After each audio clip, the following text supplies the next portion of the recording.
All right, John Welton asks, what's the best way to keep from ripping your beard out on cleans? Tie it up.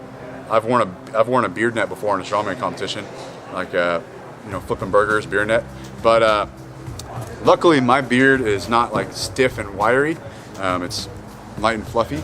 So whenever I'm doing cleans and I'm that triple extension or pulling my head back, my beard kind of floats up, and then I can catch it without ripping any hair out. But this dude, I saw that picture of you, that gnarly beard. That looks like a thick, wiry beard. So you might not be able to have the beard flow. So tie it up or get a beard net.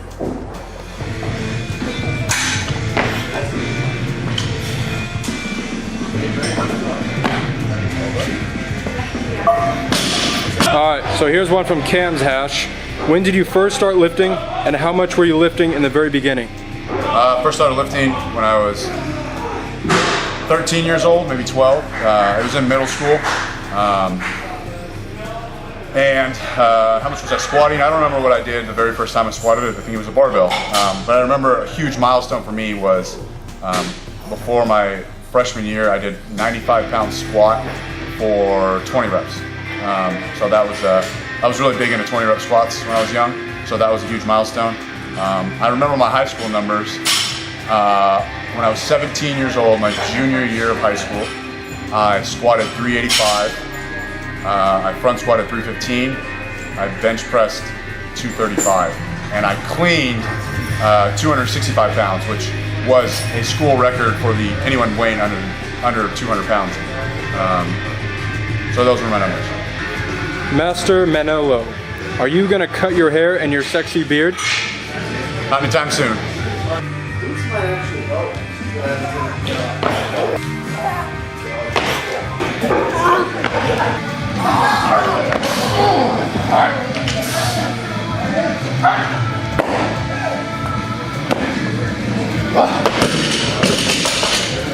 Alright, so this one is from Tom Story 123.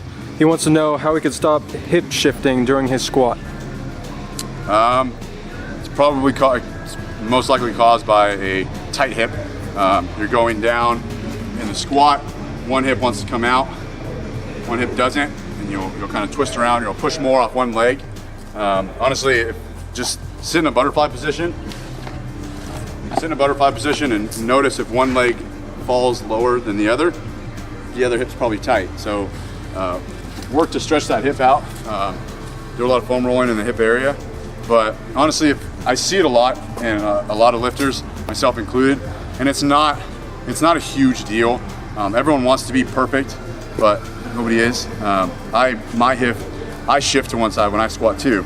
And the reason is, this ankle has been, I've sprained it, I've broken it, I've messed this ankle up I don't know how many times. So it's very tight.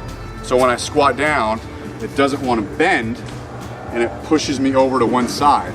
And that's causing this knee to go out and this knee to stay forward. So it's this ankle's tight, this hip's tight. So it does affect me even. So it could be an ankle tightness or a hip tightness. I don't think it's a huge deal, but it is something to just manage every day or every squat day to take care of that hip. Dmitry Klokov, Olympian, if you watch him squat, at times, he will unrack the bar and he will set his feet up one slightly back because he twists when he squats. And so he'll offset his leg to counterbalance that. So if Dmitry Klokov is twisting while he squats, I don't think it's that big of a deal. Famous Ruben's Pizzeria. Who was your first big lifting inspiration? The guy who got me, well, I would say my football coach when I was young. I went to, at my middle school, the local high school football coach came to the middle school. He talked to everyone who wanted to play football. And the moment I met him, I was like, I want to impress this dude. I don't want to let this guy down. And he knew what he was doing as far as strength training. I talked about this earlier. So he was a big inspiration to push myself and get stronger in the gym. The guy who actually showed me how to correctly program and kind of take myself to the next level, I guess you'd say, is Josh Clark. He was a guy I met in the Marine Corps. We were standing post one night, 12-hour shift, and we started talking, got to talking about lifting, and he knew what he was doing. At the time, he was following 531, and from there, it took off. So he was definitely biggest lifting inspiration for me. As far as maybe not necessarily lifting inspiration, but a big inspiration for me that inspired me to do this, create Untamed Strength, was Elliot Holst, big time. I found his videos and was hooked. I watched every single one of his videos. I went to a Yo Elliott seminar in New York, got to meet him and all that, but he was a huge inspiration to me. Here's a good one. Master Manolo, best exercises for MMA. I'm not a fighter, so I'm not really a credible source. As far as strength training for MMA, I don't think it should be any different.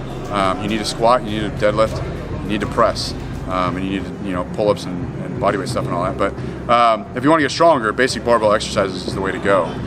Mark Rippetoe often says that if you take an individual with a certain set of skills and you make that individual stronger, he's a better athlete because of it. So MMA, I don't really know. But as far as getting stronger, basic barbell lifts, but you already know that. I would really look into Zach Evanesh's stuff. He trains wrestlers and kind of like combat athletes, and I see him, he's doing deadlifts and squats and all that, but he's doing a lot of like pull-ups with towels hanging off the rack, so you're kind of like simulating grabbing a gi or something like that. So a lot of grip work, farmer's walks, so he does a lot of like combat, almost like strongman training for MMA athletes. Elvin Brew. Hey Alan, I love your videos. Quick question. What do you recommend for increasing hip flexibility? Are there certain stretches or exercises that really loosen up the hip flexors? Yeah, lunge stretch. I like to stretch here, go down, sink my hips forward, really stretch this out. I like to put that hand up and then lean towards my up knee, and I really feel that stretch in my hips. You can even put a band in front of you and then tie it to put it right below your butt cheek so it pulls your hip forward. But for good stretches and all that, check out Supple Leopard, Kelly Starrett. You'll find a lot of good stuff in there. This might actually help.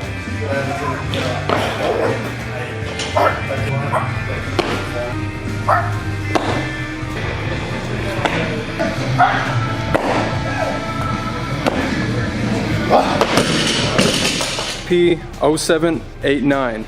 Hey, what would you recommend to increase shoulder mobility? Thanks. Stretching the shoulder from all angles. Here, stretching the lat here, stretching your neck down, stretching across, so that you're hitting the shoulder from all angles. I really like shoulder dislocations with a stick or a broomstick or a PVC pipe. All right, so Vayrun_Panday. How can I improve my overhead press? I've plateaued pretty hard in it. I would say volume for your upper body. Start doing higher volume for your overhead press, even your bench press. With the deadlift and the squat, it's very easy to keep progressing and keep adding weight, because you can always dig down and get one more rep or finish that set, because you have a lot more muscles moving the weight. With the upper body lifts, there's much fewer muscles moving the weight, so it's pretty black and white. You're here, I can't move it. So rather than fighting weight all the time, rather than fighting to add more weight, you need to fight, cut the weight back and fight to increase reps. So I would suggest taking around 60% of your 1 rep max, or maybe 70% of your 5 rep max, and doing 50 reps with it.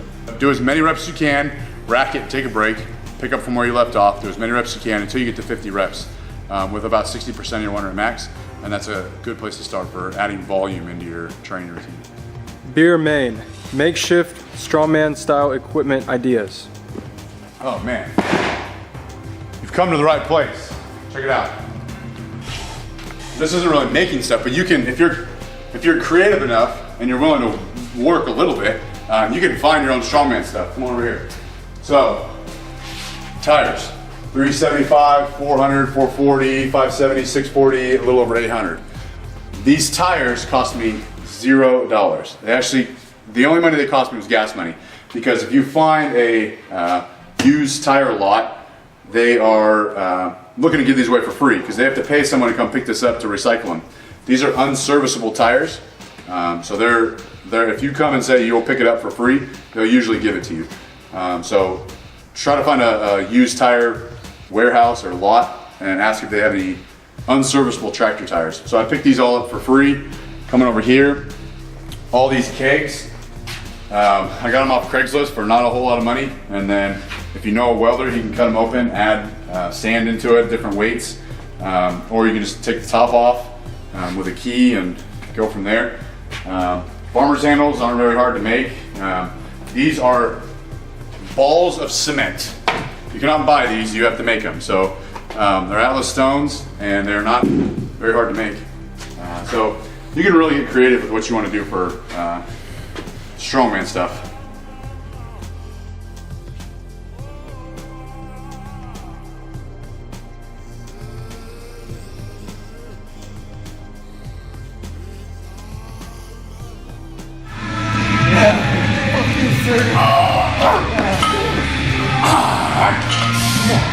Let's go. There it is.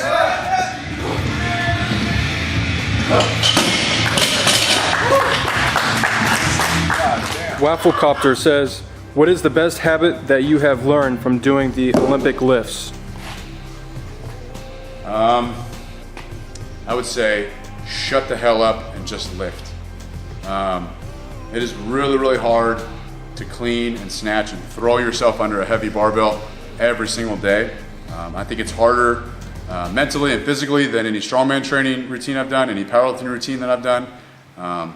So it's really, really easy for me to say, I'm tired, I should take a day off, I should get some rest, my knees ache, I just don't feel like it today.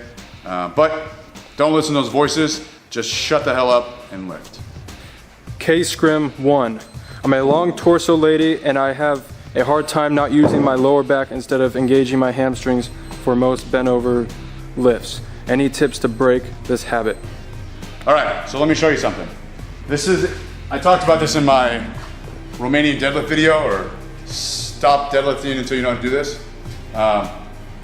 If you're doing a bent over row, deadlift the weight up and then start from the top, slightly bend the knees, sit your butt back, really engage your hamstrings, stretch the hamstrings, and then go from there, rather than get into position, bending over, and picking up the bar to row, so that you can really engage your hamstrings before you go to do a barbell row, or any rowing exercise. Something else I would suggest is proper breathing. Make the diameter of your core as big as you can when you're doing a bent over row. Filling your belly full of air, what that does is it creates, if you're big enough, your belly full of air can press on your thighs, and that's going to keep the integrity of your lumbar spine while you're rowing.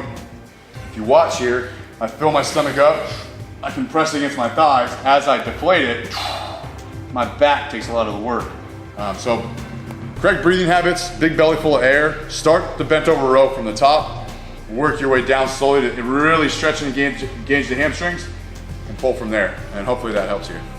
Jeremy ARC7 says, what kind of conditioning work do you do and what's your advice on kettlebell work? I try to do conditioning every day after I lift. As part of my workout, I'll do 10 to 15 minutes of something that gets my heart rate up, whether it is a prowler sled push, or it's 2 exercises supersetted back to back just to get my heart rate up. So on an upper body day, I might do push-ups and pull-ups, 10 and 10, 5 sets, as fast as I can with no rest. I like doing planks supersetted with kettlebell swings. So just supersetting multiple exercises. I like to do sledgehammer slams, just anything to get my heart rate up for 10 to 15 minutes. It doesn't have to be fancy. There's no secrets to it. Just get your heart rate up for an extended period of time.